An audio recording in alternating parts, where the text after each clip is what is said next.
What's up, golfers all over the world? My name is Scott Dawley. I'm co-host of the Pace of Change podcast. Hey, first of all, thank you so much for tuning in. In the next 5 to 10 years, the game of golf is going to undergo some major transformations. It has to stay relevant. So the purpose of this podcast is to bring you, the listeners, along with us on this revolutionary journey the game is about to embark on. So each week, we're going to bring you the latest news, we're going to bring you interviews with game changers in the industry, and innovative breakthroughs in technology, and even alternative formats like speed golf and fling golf, and foot golf and disc golf. All this is going to shed light on the ways in which golf is evolving to keep pace with the demands of the modern world. What about the show hosts? Well, we're golfers, but we're also runners. And in that case, we have firsthand experience that playing golf faster, a lot faster in the case of speed golf, unlocks new and really undiscovered levels of fun, enjoyment, and peak performance. Look, make no mistake, golf has to change, but we believe it's changing for the better. So are you ready? We do it fast, we make it fun, so turn it up and enjoy this episode of the Pace of Change podcast.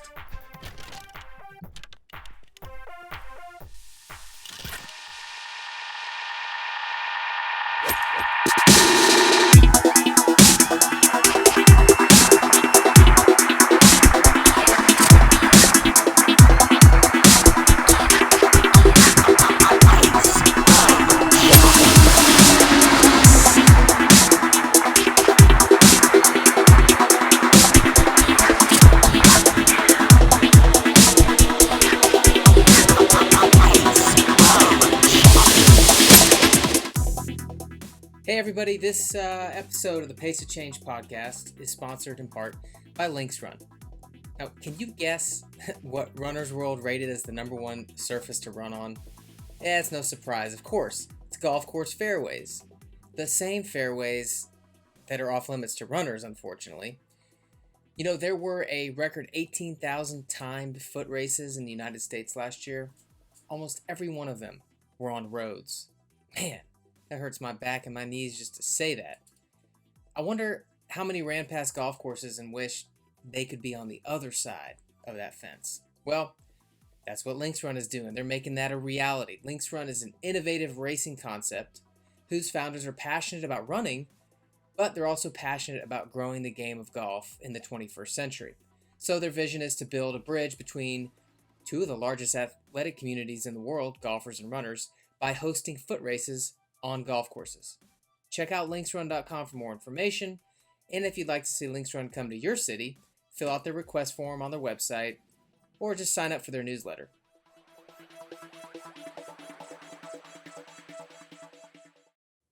Hello everybody. Today we're going to interview Scott Dawley, who finished second in the 2015 Speedgolf World Championships. Go ahead and say hi everyone, Scott. What's going on, everybody? Like I said, Scott was second this year. Last year he was ninth, I believe. Is that correct, Scott? I did. I finished ninth last year. And in 2014, fifth, correct? Correct. And in addition to that, you're the director of LinksRun, Speedgolf Texas, and former director of Speedgolf International during 2014. Yes, and I use that as my excuse for why I finished ninth. Which is probably true. What else?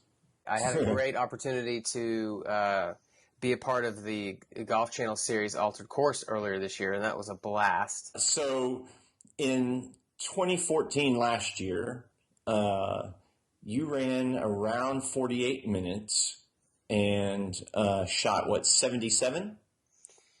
Let's see, in the second round, I shot 77 in 48 minutes and change. Can't remember exactly what it was, but I did it with 3 clubs. I actually left my putter because I wanted to be quicker. I wasn't going to run with the bag. I'd already decided that because of the heavy winds. I didn't want to be slowed down. Also, I'd run the year before with the bag, so I wanted to give it a try without the bag. But for some reason, I didn't take my putter, which I already had 3 clubs. Why didn't I just bring one more? And it was the club that had worked best for me the day before. So I really felt like I made a huge strategic error there. And I know I could have saved, man, 4 or 5 strokes. And I think I finished 4 or 5 strokes, from the leader.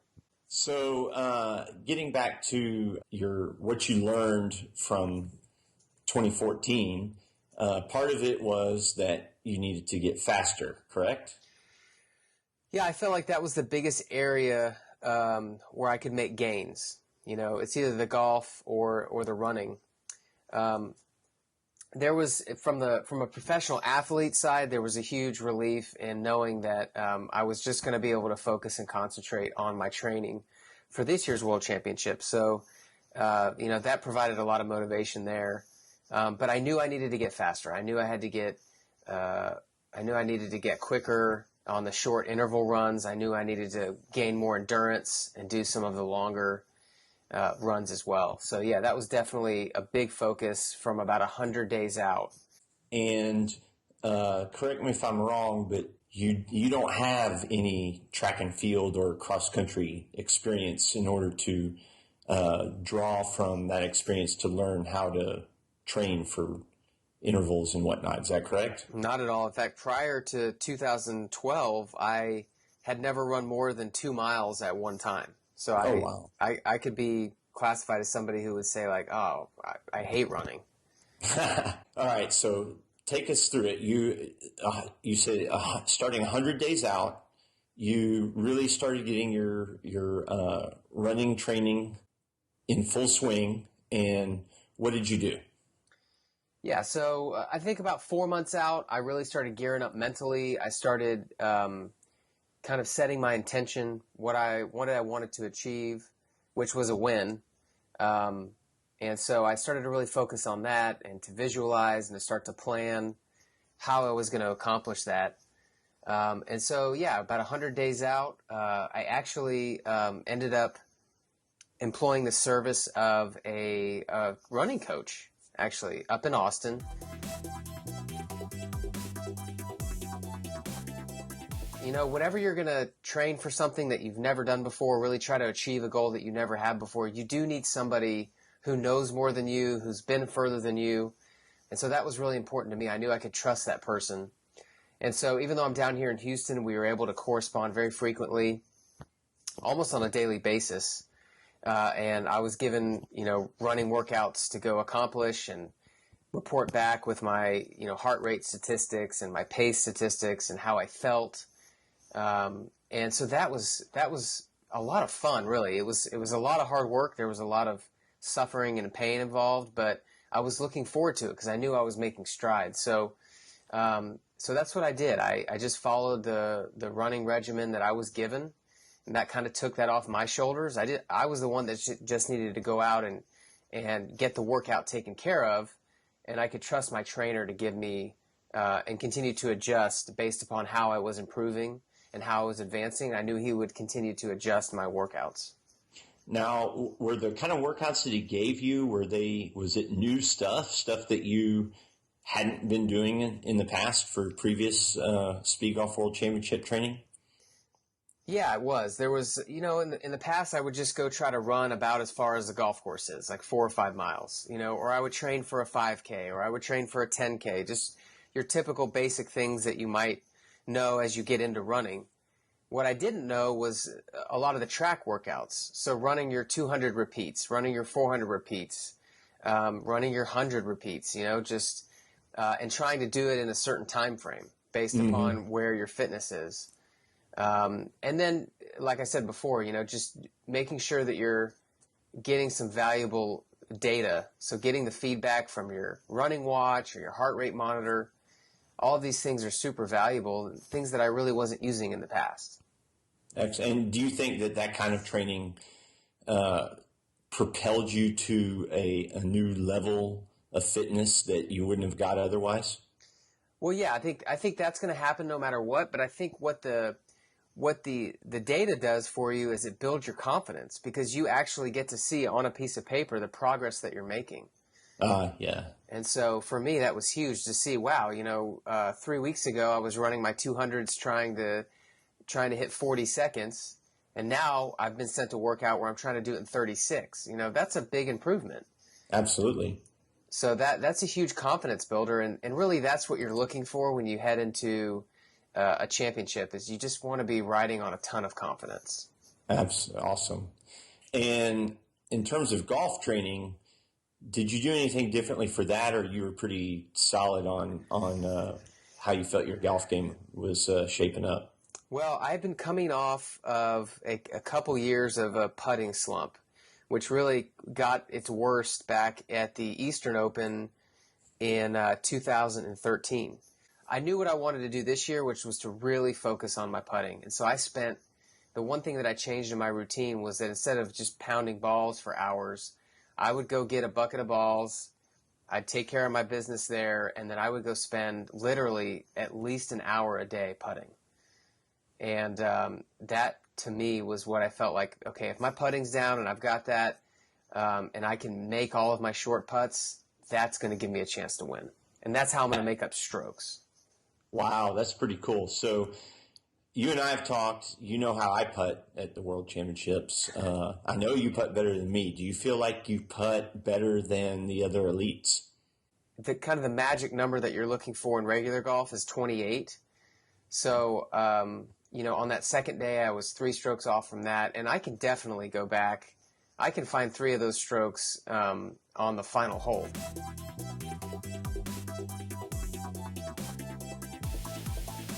There's only been 4 other rounds of even par in the Speedgolf World Championships. All the other 4 rounds were on the Bandon Dunes property. I believe 3 at Bandon Dunes and 1 at Old Mac. That's right. And so this year at this course, you were able to shoot even par on the last day with a double bogey on 18, which means that you could, standing on the 18th tee, you knew that you had a chance to make history. Is that right? I did know that, yeah. And you've been there, and you know what's great in speed golf is that, when those thoughts go through your head, they don't stay there very long, because you've got to focus on running as fast as you possibly can to the next shot. And so, while I think in regular golf that might have been something that could have gotten to my head, the thought went through my head, but it didn't mean anything. I just knew I needed to hit a good drive, and I was super focused on that 18th hole on let's hit the best drive of the day right now. And you actually did. You reached the green in regulation. Is that right? Yeah, I reached the green. I actually hit a great drive with the wind blowing left to right like it was. To hit that little tiny fairway was almost impossible. And so I felt like I hit a wonderful drive. It just, I think, ended up hanging up a little bit in the rough, and I had a strange lie. I definitely had the distance with my hybrid to get there, but it was sitting on a little bit of a slope where it just didn't make sense to risk it, especially with where I was. I knew I was 2 under par, and I wasn't going to dunk a ball in the water and throw away my chances. So I laid up with a sand wedge. I had 122 yards to the middle of the green for my 3rd shot, and I stuck it to probably 12 feet from the hole. Oh my gosh, okay. And so then what happened? So yeah, I'm running up there, and at that point I kind of am thinking like, okay, so no matter what at this point, I'm going to shoot the lowest round in World Championship history. I mean, there's no way that from 12 feet I'm going to 4-putt, And so that thought went through my head. But anyways, I stepped up to the ball. Just like I'd been doing all day, I saw nothing but the hole. I tried to put the best stroke on it of the entire day. That was my thought. And I did. And I almost kind of raised my putter as the ball got closer. I thought it's going to slide in the left side, and it just barely missed. And I was so certain it was going in. So anyways, I quickly ran around the flagstick, and I went to put my putter down behind the ball, and I hit the ball. Oh, man. And I made contact with the golf ball. And so that was a stroke right there. And that right there kind of flustered me. And instead of just stepping back, taking 3 seconds to reset myself, I just kind of was shaking my head. I called a penalty on myself. And, in the heat of the moment, I putted it and I missed it, hit the left lip. And there you go. I'd gone from making par to making double bogey in like 15 seconds. That was surely disappointing. You knew that you had tied the record, correct? Yeah, I knew I'd tied the record, and I was happy with it. I was happy with the way I had played, and definitely disappointed with how the round ended. I also bogeyed 17 with a 3-putt. I had just come off 16. I made a great birdie on 16 to get to 3 under, and I hit an 8-iron on 17 to 15 feet underneath the hole, and I might have gotten a little aggressive on that one. I just was super pumped and felt like everything was going to go in. I hit that about 3.5, 4 feet by and missed that putt on the way back. So, all in all, I've relived the last 2 holes like every night in the last 10 days. But what I'm choosing to think about is, wow, that you had a round out there that could have been really special, and it was special to shoot even par. But what it taught me was that in future years, not only myself, not only do I know that I can shoot not only under par, but I can shoot in the 60s on a course like that where the greens are running 12, maybe even a little bit faster downhill, where you have to be precise with your irons to keep the ball below the hole, if at all possible, when the greens are that fast, and where you have to hit drives that move one way or the other. The course was built in such a way that you can't just bomb straight drives. I mean, you really have to pick your lines, and you got to curve the ball. So to Absolutely. be able to do all that and make 6 birdies, and an eagle was really encouraging, and it just shows me that this sport is going to continue to produce lower and lower rounds. 6 birdies and an eagle. Were you just in the zone? Yeah, I was beyond the zone. I was just, a part of the present moment. And it's an amazing feeling. It's what all golfers strive for. I think it's what all runners strive for, which is just to kind of disappear into the experience and be more of an observer than somebody who's in control.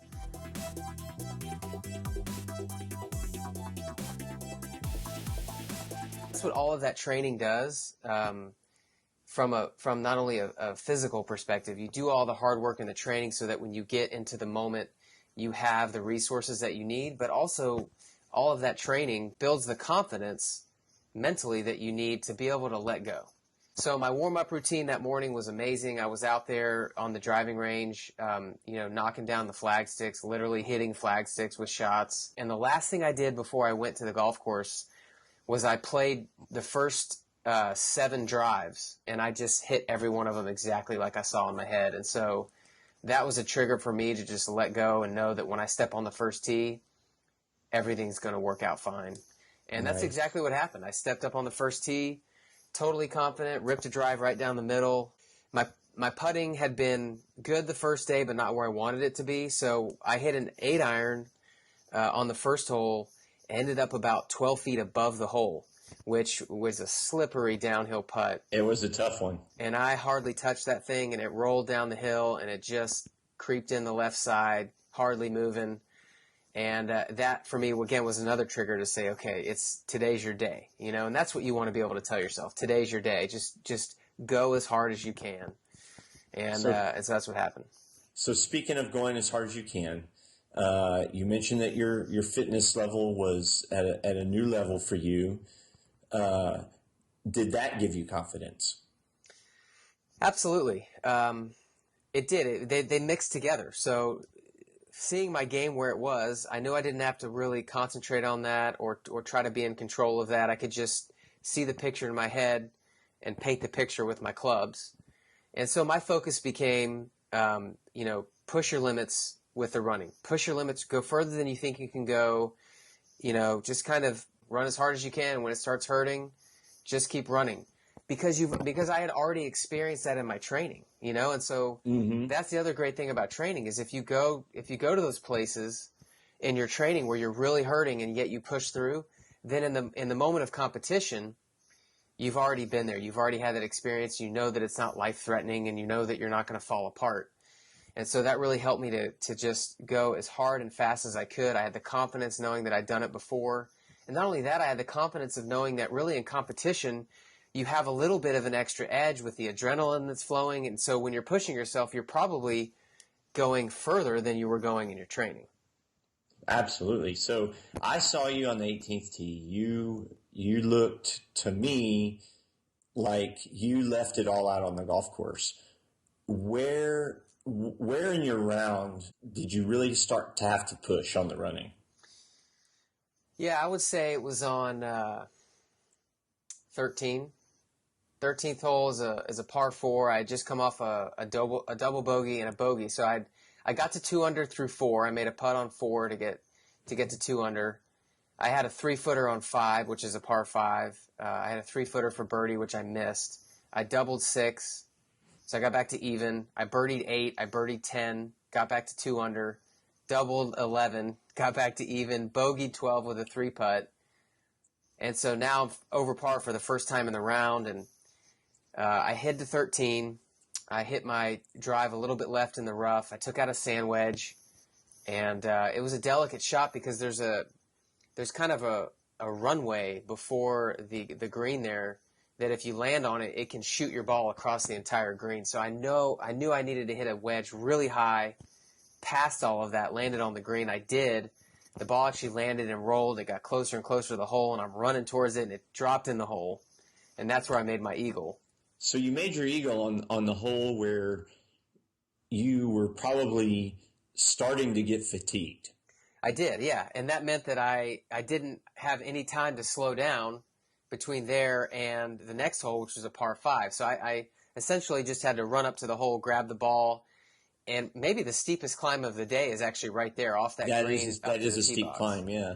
So I took a few seconds on that tee box. I took probably 5 seconds. I took a few deep breaths, and then ended up just ripping a drive down the next hole. So that meant now I've got another 300 yards that I've got to sprint to get to the next shot. So that was the most challenging part in terms of the fitness and the running. That was where I had to dig in the most and say, this is where you're going to feel it, but this is what it's all about. So give it all you have. So then you birdie 14, is that right? I did. I birdied 14. Actually, my hybrid up to the green, which I didn't need a hybrid, but that was the only club I had. I was so winded on that shot that I almost duffed it. It actually went into the bunker that's about 40 yards short of the green, and it rolled out. So that was a lucky break. And then I hit a chip to about 3 feet, and I made that. So yeah, I made birdie on 14. And got back to 2 under again. So there I was at the magic 2 under number. If you look at the winners of PGA events, their greens in regulation for the week are usually around 75, 78%. Yeah, they're hitting 15 to 16 greens around. Elite golfers can do the same things that they do in slow golf, they can do in speed golf. Absolutely. This round opened up a whole new world of possibilities in my mind. So it's broken barriers that I thought existed before, and I've realized that, and I feel like I've seen a vision of the future, and not my future, but the future of this sport. And I think as more and more people start to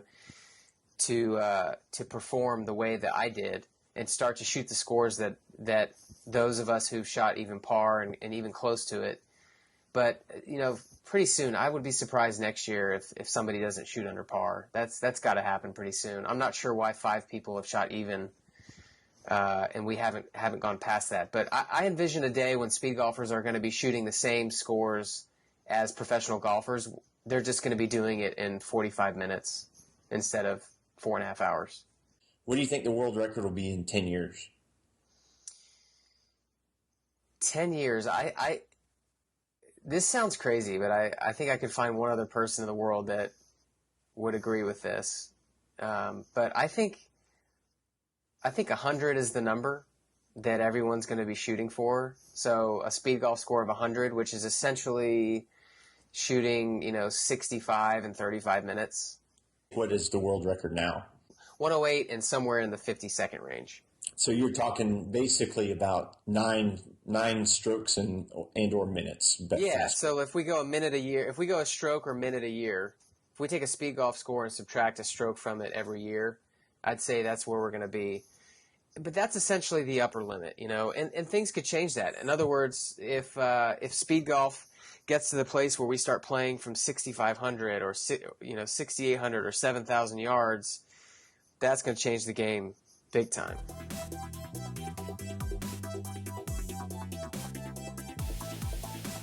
I think speed golf needs all the help it can get right now. It's got a good amount of momentum. More and more people this year that I've talked to have said, "Oh yeah, I've heard about that." And I think the show Altered Course really helped open people's minds to kind of fitness-oriented, faster speed golf type stuff. I think if the world was starting to see golfers shooting under par, shooting, in the 60s, then that would really help legitimize kind of what we're trying to accomplish and help legitimize the sport. So I would like to see a golf course that is, isn't as penal off the tee, something like a links course or something that's relatively flat, relatively wide open, that doesn't have a lot of water and a lot of, hazards and stuff like that. So something that's just kind of out there in front of you that you can go get, and the challenge is really in the fitness aspect. That already makes, what we're doing hard enough, and the fact that we carry, a third of the clubs that you can carry in a regular round. I mean, those two things are already making it way more difficult to shoot the same scores as regular golfers. So let's get on a golf course where we can do that, where we can go out, and if we perform well and if we train well and run fast and maintain our composure, then we have an opportunity to really, blow minds with like, wow, I can't believe that they're shooting these scores. So I love the Glen Club. I thought it was a beautiful golf course. I had a fantastic time there. If it's held there again next year, I'm going to love it. I'm going to take advantage of it and go out and try and beat what I did this year. But I think in the future, it would be great to see the World Championship move to a golf course that is easier to go out and get.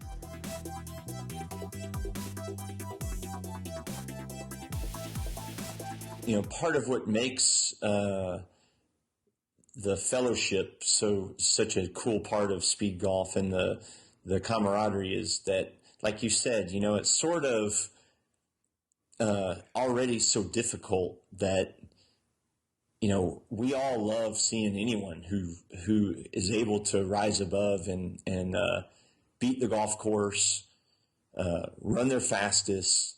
It's just such a sought after thing to do, to be able to shoot your best, and then if you be able to shoot your best and run your best, everyone's rooting for you. It's a great atmosphere. Absolutely, man. Well, it was a blast this year. I'm already excited about next year, and gonna start training right away. Not like I did in the last 100 days, but already putting together a plan for how I can improve and get better. I've looked at my statistics. I've looked at my pace. I've looked at everything and gone back and done the recap myself. And so there's a couple key points that I'm going to focus on, and I'll keep those a secret for now. But I look forward to next year, and so I'm excited. And then you and I are going to talk again here pretty soon. Well, we've got a lot of topics to discuss. We need to interview the world champion. We need to interview a couple other guys, maybe get those Australian and New Zealanders on the phone, and talk about all the cool stuff that we're trying to get done here in Texas with Links Run and Speedgolf Texas. 2016 is going to be packed, and it's going to be great. Yeah, absolutely. I can't wait to talk about that stuff. That it really is exciting. I do feel a momentum for speed golf for sure. I feel a momentum for faster than average golf, for picking up the pace of play, for finding ways to get the running community more involved in golf. So thanks for your time. Yeah, this was awesome, and I can't wait to talk to you again. Likewise, man. Until next time, buddy. All right, dude. See ya. Bye-bye.